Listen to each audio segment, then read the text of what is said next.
Good afternoon, everyone. Welcome to today's webinar on Plant 3D and Advanced Steel collaboration. This is sort of part 2 to the one that I did yesterday. My name is John Bennett and I work as a CSM for Graitec. Just to let you know, there's a couple of handouts available if you want to download those. One of those is a PDF of the PowerPoint from today. The other one is the list of previous webinars that we've done over the last 2 or 3 years. If you have any questions, if you put them in the questions window, I will try and get to them towards the end of the presentation, or I will answer them separately in an email. Anyway, I shall move on. Hopefully everyone can see my screen today. So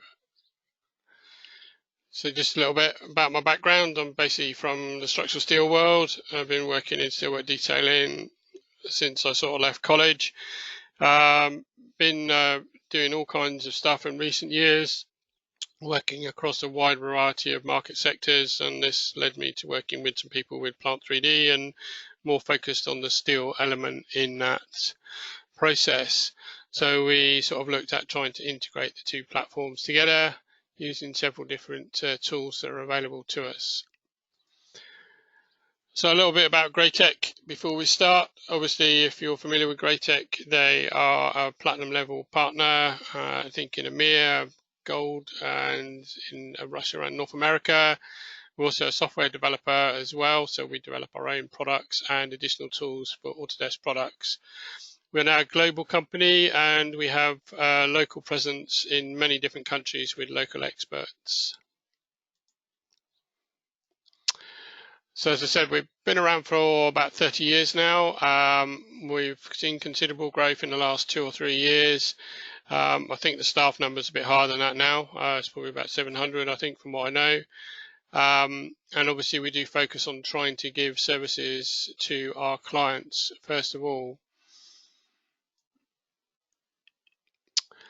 So Graitec supports the full Autodesk portfolio. We obviously specialize in the AEC area. Plant as well comes under that. Product design and manufacturing collection. So all the Autodesk products that you see, you can actually purchase separately, or you can purchase them as collections. And to complement that, Graitec has its own series of tools. We have power packs which we bolt in for Revit, etc.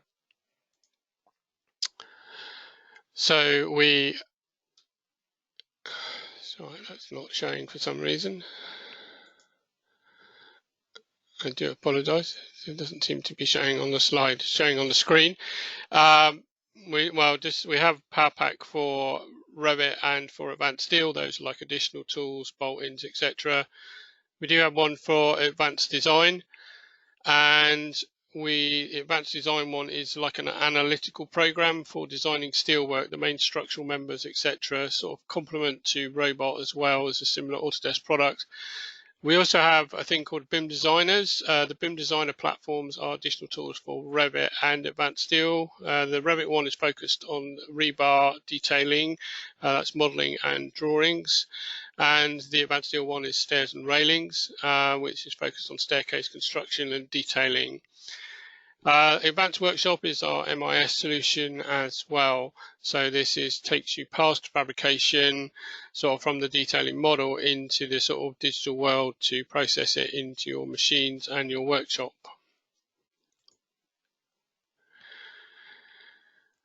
So a little bit about today. So obviously yesterday we did one where we sort of looked at Advanced Steel as well and working with special parts and standard parts. And then today we're going to go back to looking at how you transfer models backwards and forwards between Plant and Advanced Steel using, it's sometimes termed as the SMLX transfer, but the steel fabrication transfer.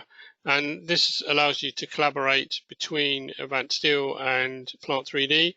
Also, we're going to look at working with a Plant 3D model and actually using that slightly differently and not transferring it out, but just remodeling it in Advanced Steel, and how we can actually embed an Advanced Steel project into the Plant project.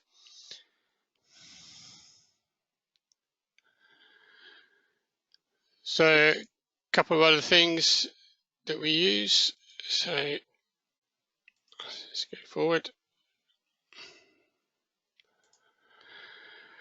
So we just want to talk about the SMLX file here. So there is a new button. It came into plant quite a few years ago now, about 4 or 5 years ago, to replace the SDNF button that was there. This is the direct link between plant and Advanced Steel, and it creates a file in the background, which is an XML file, which basically stores the profile data or the profile references, enables you to map between Advanced Steel and Plant 3D. So it comes from Plant 3D and it goes into Advanced Steel. By default, I think it's set up for the USA to the standard deployment that's in the USA build for Plant 3D. If you have another system, then you would probably need to create the mapping entries into the various databases that are required. There is a dialog box that comes up for that. It will probably do that by using the direct one-to-one mapping rather than the expression rules that are in the normal system.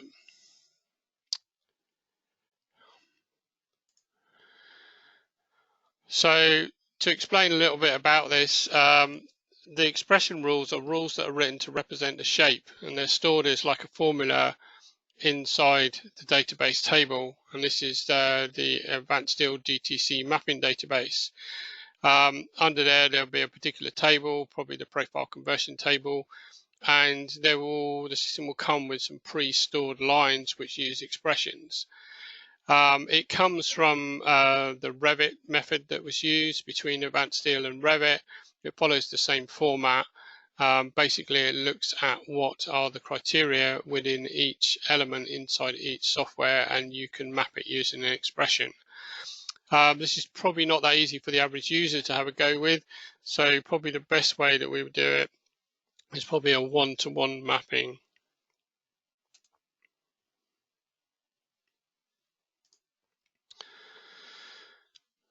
So to explain a little bit more over that, basically when you're doing the sections mapping, it's using this expression formula, and as I said, it looks at the shape of the object, and depending on which platform it's coming from and going to, so obviously Advanced Steel has a shape code for an I-beam, and the corresponding shape code will probably exist inside Plant 3D. It does inside Revit, so the same thing is applicable inside Plant 3D, and how they define the shape by its height and width, flange thickness, web thickness, root radiuses, fillet radius is sometimes determined. And this information can be transferred into the Advanced Steel by mapping using a formula. So we do that, and there are certain rules and references that have to be used to make it work. So as I said before, this is probably just a little bit too complicated for the average user to have a go with. So what typically happens is they end up doing a one-to-one reference, where if they're trying to map in a new profile, it will create a direct profile reference using the name from one system to the second system. So this can be quite useful as well, because sometimes we found issues in the past with the use of a lowercase and a capital case letter, in this case X, if you look at the two images on the screen. That can cause a little bit of trouble when you're trying to import and export. It does get a bit confused. But with the use of sort of the mapping table and making the one-to-one entries where you export it out of Plant 3D into Advanced Steel, it should pick that up and it should be able to log it without any issue. This method is a one-way process. It's not a bi-directional process as it is within Revit. In Revit, you can go backwards and forwards. Plant 3D, it's just out from the Plant 3D model, from the source model that might be existing, out into the Advanced Steel model.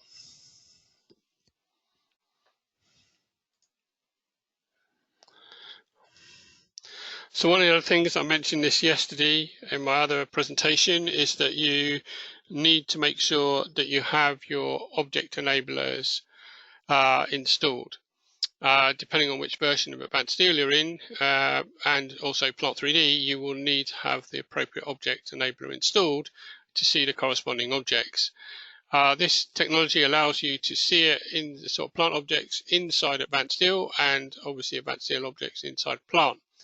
I have found from experience, typically they do not come installed automatically. This morning I was playing around in version 2020 for someone, and obviously I had to install the objects enabler for the plant objects to see it inside the 2020 version. It didn't come up automatically, although I'd even already installed Plant 3D 2020 on my system.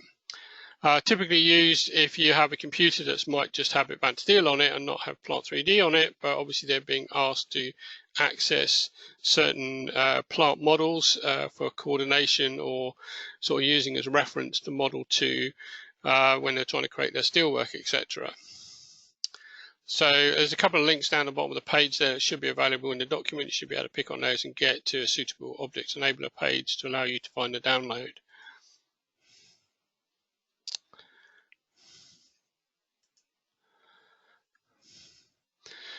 So I'm probably just going to flip over to do a live session in a second. So we're going to try and show the combination between Advanced Steel and Plant 3D. So I'm just going to flip over to my Plant 3D. So unfortunately they make the icons very, very similar, so it's not always easy to figure out which one you should be in. Okay, so this is a Plant 3D project. One of the things that I tend to do when I create a plant model or plant project structure is I will create some sort of folder reference that's relative to Advanced Steel. Now, typically people will put their plant models under here. You can see this is actually a plant model open, and these are actually plant elements in it. So this is a structural member that's been modeled inside the plant environment. I think in the background this is an X reference to the concrete. So yep, there's an X reference to concrete base in there, and all these models will be stored within this project structure. So what I tend to do is I tend to create a folder and call it obviously the whatever you want, Advanced Steel model, structural narrative, etc. And you can create subfolders within that as well, so you can create a folder structure as you would need it. The important thing to remember is that if you actually, when you create the folder, is that you need to map the template rather than go to the standard plant template. My recommendation is that you actually go back and you actually map it to an Advanced Steel template. So obviously for those of you familiar, depending on which version you're working in, you would come in and you would look in here. I happen to be in the 18 version today. You would look at the appropriate country and you would go and find where the template file is. So a bit of a trek, but you can get there. And depending on which one you've got, you can have your own that you've created or just use the default one out of the system. If you map that in there, what happens is if you want to go and create a new file, when you go to create a new drawing, even if the person is in the plant project, they will actually create the drawing as an Advanced Steel drawing. So if I just put some information in here, so I can't spell. Okay, so that you can see it's got an Advanced Steel template down the bottom there, and if I go and create it, it should create the new file and it will actually put it inside the plant project. You can do it outside if you so wish, but I tend to put it in here because then I find that it actually stores all that and it's embedded under the plant project itself, so it keeps everything in one place. Most people are using the plant project as the governing project or tool that they're working with, obviously because of all the other elements to do with equipment, piping, concrete, etc. So this file has been created. I know that it is an Advanced Steel file, and straight away I can tell that just by looking at the layers, so that's a little check to look at. I don't need to have it open. I can close it down. I just wanted to create it as a default file from the start position. So what I want to try and get to is something like this model here, where I'm actually creating this is an Advanced Steel model. So these are Advanced Steel beams that are in here. Okay, and they've got connection elements on them as well. If you notice, these are joint elements. So I can actually sort of see these inside Plant 3D. Obviously I can't work with them, I can't interact with them. So how did I get from there to here sort of thing? So what we did is under here inside this project, there was a model which was basically a steel frame. So it has some sort of structural objects here that have been created, some structural beams and columns that have been created as Plant 3D elements. So those they're working inside the Plant 3D environment. But obviously, if you went to put them in Advanced Steel, you could see them, but you can't actually do anything to them. So how do we deal with that? So on the Structures tab on the ribbon at the top, you'll find a panel that says Export, and there's a button there that you would press. Now it will come up with a dialog. You probably need to go and set a place for it to go and export to. So what I actually do is just pop a little extra folder into this structure manually. So the folder structure, and I call it the SMLX files, so that I know if I'm exporting something, I know where it is and I can go and find it later on. If I don't happen to know where or can't remember where it is, that's where I should have stored it in the first place. So if we just call this AS webinar A9 719, and we're just going to go and sort of export that. So we sort of created the file, but we need to select the object. So you create the select objects button.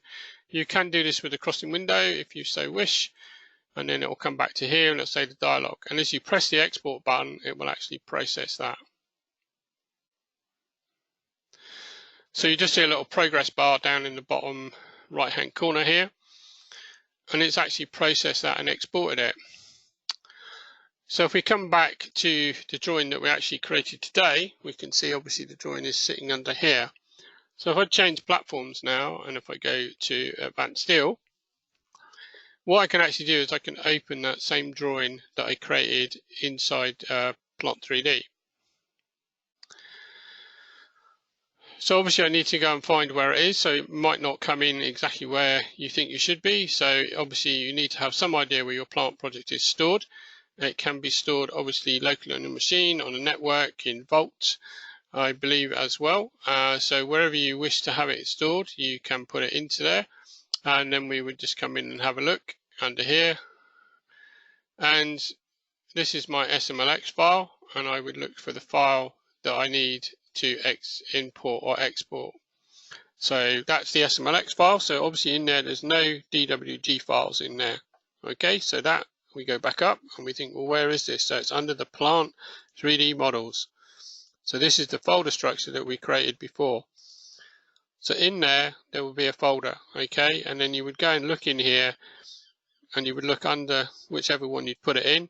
And that's the one I created just now. So that's the Advanced Steel template that was added into the plant project. So it's actually stored and embedded underneath that. So if we open that file, there's nothing in it, it's empty. Okay, we didn't add nothing into it. But what we can do is we can come back in and do the opposite of this. We can actually import the SMLX file. So we can come back here and we can then look to try and find the SMLX file. So we do the same thing as what we did just now. So we need to know where it's stored. So if we go to Documents, we go and find our plant project in here, and then we obviously do that one. Now this time we're not going to go into the plant models, okay, because it's not a plant model we're looking for an SMLX file. So I create a folder that says SMLX, and in here I would go and look for the file. So that's the one I created today. So I would just open that. You'll see a progress bar again, and it will come in. Now if you're not using a US section and you're working in a different country and you've got your own plant content library for your country or for your company, you'll probably have to map it to a corresponding section in Advanced Steel. So that actually did that automatically. It actually mapped it in automatically into Advanced Steel because that's what it knew it was. And those entries actually come in the background. They're actually coming from this process inside the database side of Advanced Steel. It's looking in here to find what a W-shaped beam is, and it's using this expression rule to map it from Plant 3D into Advanced Steel. You will basically add to the content of that table if you add in mappings. So once we've got this in Advanced Steel, what can we do with it? Well, we can now start to use the tools that we have in Advanced Steel to add in base plates, for example. So this is a connection joint. It adds a plate in, it'll add some anchors in if you so wish, it'll add stiffeners in, and obviously you can change the configuration of it. So this is a joint macro inside Advanced Steel. If you've not seen Advanced Steel before, then you can actually use this.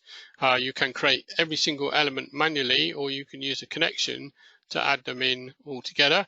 And then you can actually use some of the tools that are in Advanced Steel to copy these joints around the model.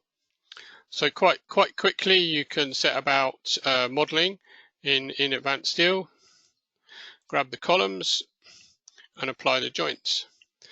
Similarly, you'll probably find that certain elements like that beam and probably that beam there, they all got imported as one single beam. So there's other tools inside Advanced Steel that actually on the home tab here, there should be a 1, 2 split beams. So let's get to the right one. Split beams. So you can pick the beams that you wish to split, and you can obviously pick the point. So we use snaps the same as in Plant 3D. So we use the AutoCAD snaps, and I'm just going to pick the points on the top of the frames where I think the beams need to be split, and I'm using a node snap to do that. So with that now the beams become individual beams. So all this time I'm now transferred the model into the Advanced Steel environment, and I'm now working inside here. So similarly I can look at other beams so that might need splitting again, so I can probably press that command. I can select the beam that I want to split again, and I can pick the points that I want to split it to. So I've got some convenient node points here, so I'm going to make use of those to actually split the beam. And this is how you work in Advanced Steel. You can either draw it from one end to the other and split it up afterwards, or you can draw it individually between the various nodes that you need, or setting out points that you have, line construction if you so wish. So now you end up with a series of individual beams. So you can continue to add connections to this. So again, you would come back into the connection vault. You would probably look for some sort of suitable connection here, as depending on what you're trying to do. So if I was to do a clip angle, it will pull in a clip angle and put the clip angle detail onto the end of the connection. So again, it's a joint macro. It pulls up a section library and it adds in the connection with the bolts and the welds.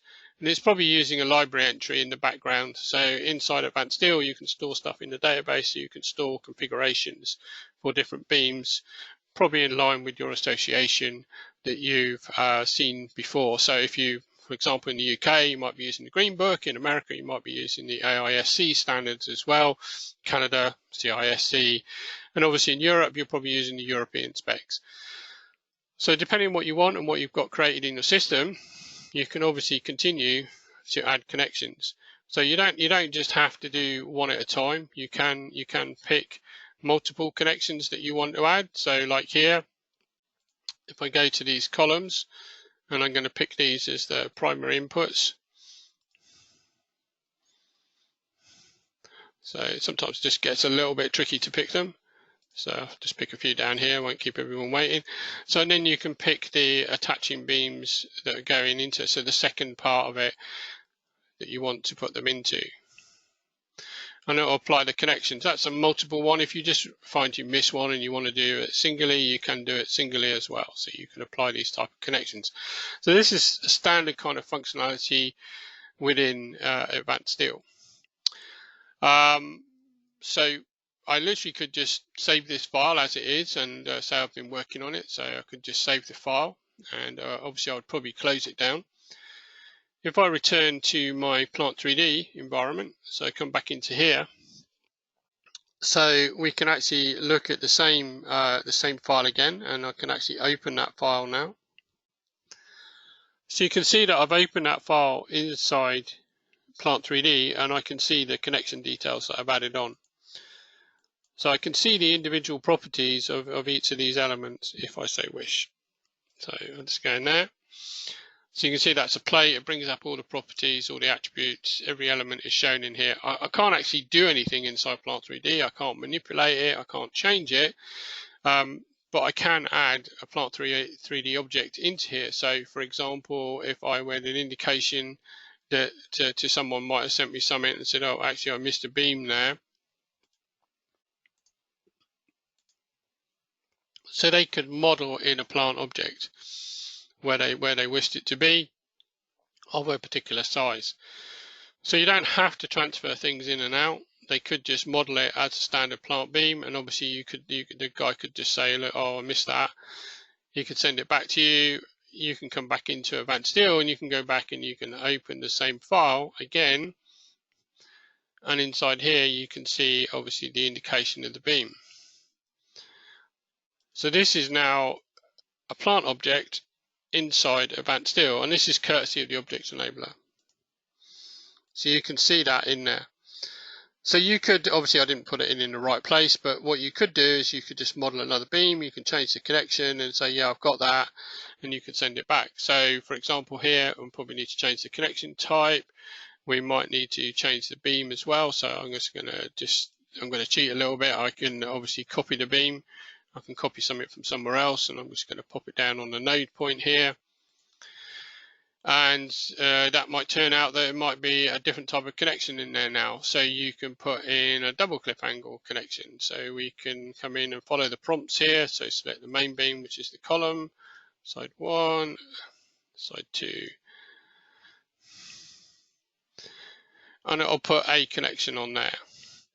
So similarly, I could probably zoom in there. I could save that model where it is, and I can obviously close it down.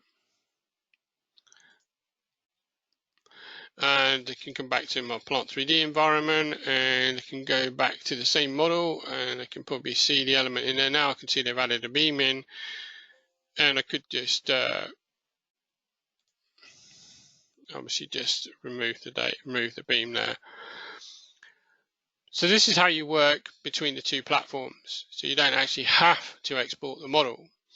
Now, sometimes this is what I would probably recommend to people. So within this particular project, there is things that are to do with the stair. So there's an element here for a staircase. And similarly, inside here, I expect it's linked to the ladder vessel. So obviously within the plant project, they're sort of all coordinated. So those two bits come together. So obviously you've got to run this sort of vessel that's here, all the piping, the valves, and etc., and the support for it. And there's some indication of what should be supported, not supported, etc. Some sort of indication of the staircase, but there's not a lot of detail in there. Now, to be perfectly honest, looking at the complex structure like that, I would probably actually not bother to export it, because 90% of that I'd probably get rid of, because I would do the staircase with the staircase macro. I'd put the supporting steelwork in as well. And fundamentally, there's just not a lot of point of exporting all that, because I'm going to get half a dozen columns, a few beams, probably where I want, and I'm probably going to end up moving and redoing the rest of it. But that doesn't mean I should discard what has been done here. So I'm just going to unload the ladder vessel. So I'm just going to unload that in a minute. So I'm going to put it back to a single view. I'm actually going to detach it actually. So I'm just working with the X references here. So if we were to again come back into Advanced Steel, what we could do is we could obviously create another drawing. So we could come in here, for example, and what I'm going to do is I'm maybe going to create a new folder. So I'm going to put a folder under here. So I'm going to call it AS Stair Tower or something. Give it a slight different reference for today, so I can see it. And obviously I'm going to go back and set my template. So remember what I said before about setting my template. So I'm just going to go back into here. I find this is the easiest and quickest way to do this. I do believe it could probably be set up automatically to do this if you so wished. But if I just said it was automatic, then no one would actually know how to do it. So it's probably best just to show everyone. So we just pick a suitable template and then go OK. So we now have that in there. If we were to create a new drawing again, call it Stair Tower. OK, just go OK. So we've repeated the process again. So we have a new drawing that's inside Plant 3D, it has an advanced steel template structure, so we can actually close that down for a minute. I can actually close this because I don't need it open at the moment. I can return back here to my to my advanced steel platform, and obviously I could go and open the corresponding drawing. So again, I probably need to go and find it. So it's under here. We go open. So obviously the file will open, it doesn't have anything in it, but in this case I'm going to approach it slightly differently. I'm going to attach an X reference.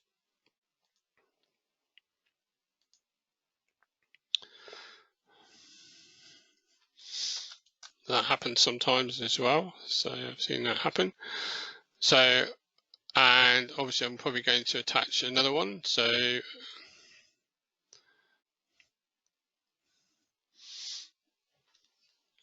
just go up, open. So the structure, oops, get the right one. As usual, I've lost my train. Equipment. This is that one I want. It's not that one. I could put the concrete base in as well as I want, so it'll probably just take me a second. It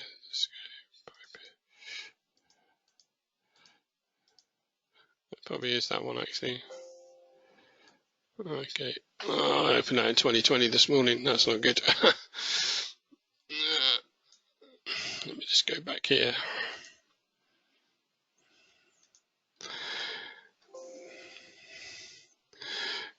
So let me just go and have a look where that is. Yeah, I seem to have opened that in a 2020 version. Actually, I actually opened that by mistake this morning, so I can't actually open that now. So you do have to watch that as well. It is actually open somewhere else, so it can cause a problem. I was playing around this morning for someone, so let me just see. So what you should be able to do is bring the steel in and actually load it into the model, and then use that to model round. So what I did, fundamentally what I did before, this is what I did before with this. I actually used the normal tools in Advanced Steel to actually recreate the structure and model it back round in here. I didn't actually, I didn't use most of the steel. I just ended up using it in here. I actually created it from scratch and actually then turned this in. This is actually a stair macro. So again, this is a joint inside Advanced Steel that's available up here. So I think it's under standard template, yeah, there. And things like hand railing as well. I probably did that as a joint as well. So that's using the railing macro, things like that. So rather than sort of take all the individual elements, I actually remodeled it in Advanced Steel, and I actually changed the level of the platform, and I put some columns out to support it, etc. I probably changed the level of the steel, all that kind of stuff. So literally I ended up remodeling it from scratch, but always with a view to obviously making it work with this. So I need to sort of reload that. And then obviously making sure that the pipe support's in here and that, and anybody that watched yesterday would have seen that I was putting actually in some pipe supports, etc., using some special parts, etc., from Advanced Steel. So the moral of this is basically you can create the model in Advanced Steel. You don't need to export it if it's not warranted to export it. Now it depends on the structure and the type that you're trying to do. I took the choice on this one because I would probably want to use a load of macros to do what I was trying to do. So I decided that there was no point actually taking it out. I just used the X reference as an underlay to get the positions of what I wanted. That is fundamentally two ways that I work. Obviously, if you've done all that, you probably at some point will probably need to do a drawing. I am aware that in the version I'm actually running, there is actually a slight glitch, but I did check it in 2020 this morning, and as far as I can tell, they have fixed it. So it seemed to be working this morning in 2020. So I had to detach and reattach the X reference for me to run a drawing. So I'm just going to go and test this again and see whether this will now work. So obviously anybody that's used Advanced Steel will probably know about cameras. Hopefully, a camera is a way that we can create a drawing for a process. It basically takes a snapshot of the model. So with that, you can create a camera process that will actually run that. I'm just going to give that a slightly different start value in there and just see if the drawing will run. So it'll just process that selected camera that I've created.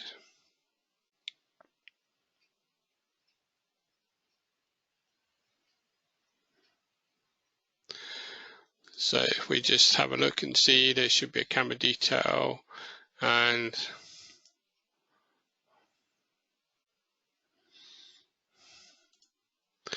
so under the system, it's been set to create a particular style to a particular drawing. So my personal view on this is that if you're trying to do the steel drawings and you've created them in Advanced Steel, I would do the steel structure drawings in Advanced Steel. If you're trying to do the plant drawings or create orthos of plant, I would do that back inside the plant environment, not inside the Advanced Steel environment. So in here, obviously you can create the drawing. Those of you familiar with Advanced Steel will know that you can create different types of drawing depending on what you're actually trying to do. So if I just come back in here. So again, I can come back in here and I can pick a different type of drawing style. So this one will actually give it a different numbering, a different type of file naming, probably produce a different style, etc. These are a bunch of custom processes that have been created inside the system. So again, I'm just going to put the start value back to 4000. So it should now create a drawing 4001.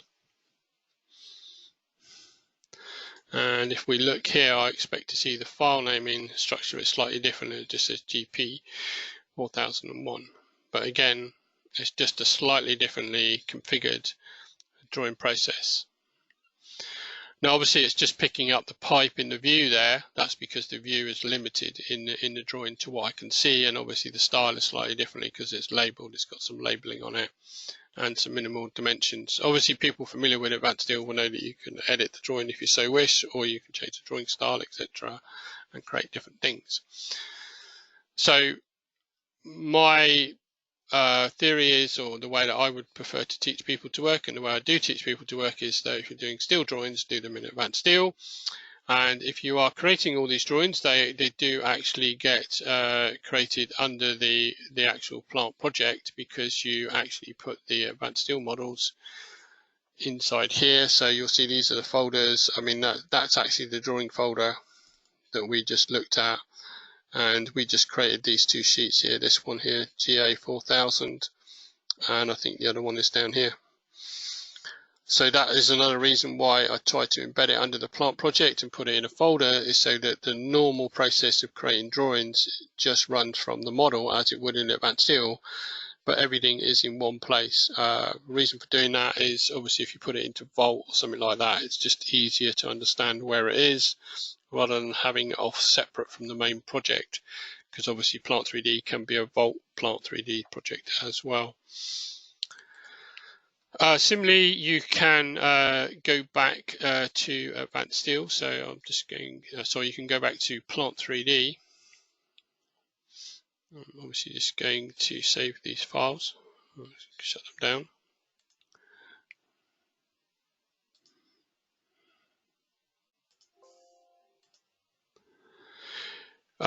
So in here, if you're in Plant 3D, so we'll just go back into here.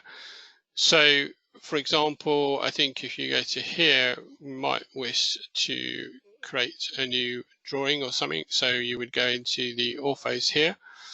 So I believe this is how you create a new drawing. So we could create a new drawing in here. So we could call it web test DWG. Just, you can give it a number or something if you want as well. Obviously, I don't tend to change the template in this particular instance. And obviously we can sort of select and upload and add things to it, so we can create a new view. and obviously we can decide what we want to add into it here. So I'm going to add in the same elements that I was looking at earlier on. So obviously inside Advanced Steel. So Plant 3D works slightly differently in how it creates its drawings and its views. So obviously that's a 3D view. Obviously, depending on what you want to do, you can change it to be front, or so you just need to get your orientation. So that's probably right. And obviously you can adjust the view box as you so wish. So I'm just going to adjust that.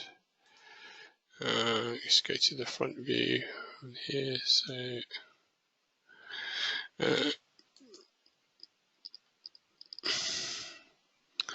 just make sure we've got enough in there to cover that. And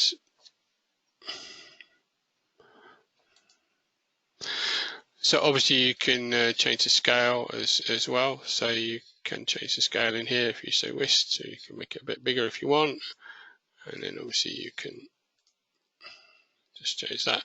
And you press the OK button, it should go off and give you an option to position it on the sheet. And it will just take a second to process the drawing. You should be able to see the steel objects that come out in this that we've created in the Advanced Steel model, and also the objects obviously in Plant 3D, and it is based on model selection, so depending on which combination of models you pick depends on how your drawing is created. So you can obviously change the view as well, so you can just adjust this a little bit. You can change the scale if you so wished, so I think if we went to 1 to 3/8, you can see that's a little bit too big. Well, it might just about fit on the page, I think, so we'll just move that over there. Just move it up slightly. And again, you can obviously reduce the view box down if you so wished. You can obviously from that produce adjacent views as well, as far as I know. So I'm just going to try and do that. So front view. So again, it will come in. I'd probably just put it up there and let it generate the view. So it's slightly different to how you would work with Advanced Steel, but it's the same principle. You have a box basically that you work around, and you can obviously control the size of the box and what you see. So again, obviously we've got that in there. So I'm just going to scrunch that down a little bit. I'm just going to pick that up and put that down in here. So it's probably just a little bit big to fit on one piece of paper. So, I mean, again, you could change this. You could decide to change the scale if you so wished. Even going back to the other view as well in here. It's down to 1/4 in there. So again, you do see quite a high level of detail in here. Obviously, it does depend on how your plant drawing is set up. I'm not an expert at customizing the plant drawing styles. I do understand how to customize the ones that we use for Advanced Steel. So I stick to my rule, structural steel drawings in Advanced Steel, plant drawings in Plant. So anyway, so that is how you basically get backwards and forwards between Plant 3D and Advanced Steel, and how you can get to a drawing in each element that you need to. Obviously, you can take Advanced Steel a lot further than that. You can take it down to fabrication if you so need, running fabrication details. You can either start with an Advanced Steel model, with the drawing embedded inside the plant project. You can just model Advanced Steel elements, don't even bother to do the structural steel in Plant 3D. If you've got the Plant 3D model, you can model the steel around what you need to fit and work around. So hopefully that gives you a bit of an insight into how to work in these two platforms. I was actually going to try one other thing which I've never ever tried actually, and I thought I might just see if I can let me just see if I can do this, because I know the orthos get stored in here. So that's where the ortho drawings are stored, the ones we're creating. But obviously we created our advanced steel drawings under here. So in here we have a few drawings that have been created. I just wondered, I think you should be able to open this drawing inside plant, even if you are just to see what it does. Let's see how we, yep. So I think the object enabler should allow you to see the drawing. This is actually still a native advanced steel drawing, so they should be able to see your advanced steel drawings inside Plant 3D. Although they won't be able to do much with them, they should be able to see them. So you don't need to explode them or turn them into PDFs or anything like that. You can just have them all associated under the project. They probably can't see them to open them from in here, but you can obviously open them from the File Explorer. In that case, I went into the details folder. So that's one little bit that I hadn't actually tried before today. Anyway, just to pop back here, if anybody has any questions, if you want to just email them to me, that's perfectly fine. So that's sort of, we're drawing to a conclusion today. So obviously we offer some services to help you out. Implementation roadmap, we call it. Basically steps to success. Obviously Advanced Steel is a complex program. It's not just sort of basic training will get you started, but you need to learn how to implement your technology. We need to help you with that and provide you some documentation, training, customization, explain how we've managed it, what's going on in the background, and possibly you might even need to deploy it over a bunch of different machines. So all that comes into it, and we're trying to sort of sell that as a service now, or market that, promote it. Basic training just does not give you enough information, I'm afraid, to get past where you need to be when you're doing these complex interactions between both products. Anybody that watched yesterday will see I did attach a few extra links to some videos that I've done previously over Advanced Steel Collaboration as well. Obviously they did the one yesterday for the custom connections, standard parts and standard part numbering, etc. I think one of my colleagues did a one on drawing customization for Advanced Steel and Plant 3D. You'll probably have to register for that, but you should be able to access that as well. So that brings to an end our presentation today. So hopefully everybody understood that and gained some knowledge from that. And please feel free to reach out to me in the future if you should so need to. Thank you very much for your time.